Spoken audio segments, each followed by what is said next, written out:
always huge. Always big Charlie news every Hustle, year. man. But the thing is, now we have a new commissioner. Yes. Bud Selig is out.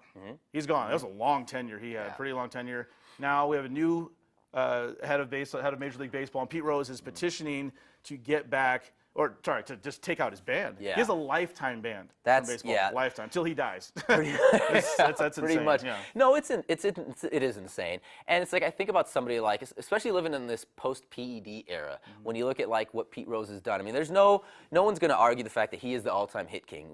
He bet on baseball. Yes, that's wrong. I'm not, justifying his actions. Nonetheless, I mean, you can't say that he cheated while playing. You know what I mean? Like, he didn't, like, you can make that argument for someone like a Barry Bonds, a Mark McGwire. All his numbers, that was all him. Again, his nickname, Charlie Hustle. I mean, he was just like one of the hardest players to ever play the game. He just made a stupid mistake, So it's like, you can't help but wonder. It's like, this is a guy that's been banned for, like, what, I think it was 89 roughly when this went down.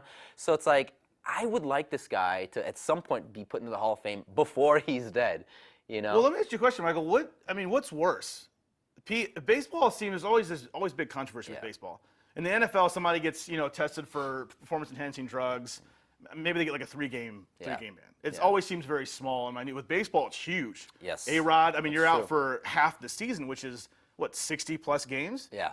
I mean, all the games baseball players. Well, it's 162. 162, yeah. But so 80, half a season. So half a season is 80 games. So I mean, what do you think is worse? Is it worse what Pete Rose did, or is PEDs worse? Or are they the same? Are they both just cheating? Or breaking the rules is breaking the rules. Both are bad, but like a lot of people will make the argument about like, well, if you're taking performance-enhancing drugs, well then, taking steroids, it's not going to help you see the ball any better, but it's going to maybe add a couple extra feet to like a home run. So maybe a ball that would have been like maybe warning track, you know what I mean, might go over the fence. So it's like you have to be like, because he did say that he never cheated on, never bet on the games that he was, player coach of. So what he did, not justifying again, but what he did never had any like direct repercussions on what the games itself. Likelihood, let's say the ban's removed. Yes.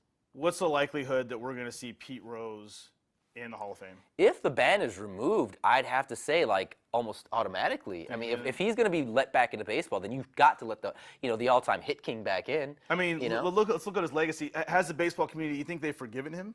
I think for the most part, I think like a lot of hardcore fans, like the good thing about when people talk about Pete Rose, yes, the betting and all the ban, that always comes up, but the number one thing seems to always be the fact that he is the hit king. And I mean, he just destroyed that record. And the fact that, again, he was such a hard-nosed player, and I think people like that and they respect it. I'm talking about like, the educated baseball fans that know what he did. Again, that what he did was wrong.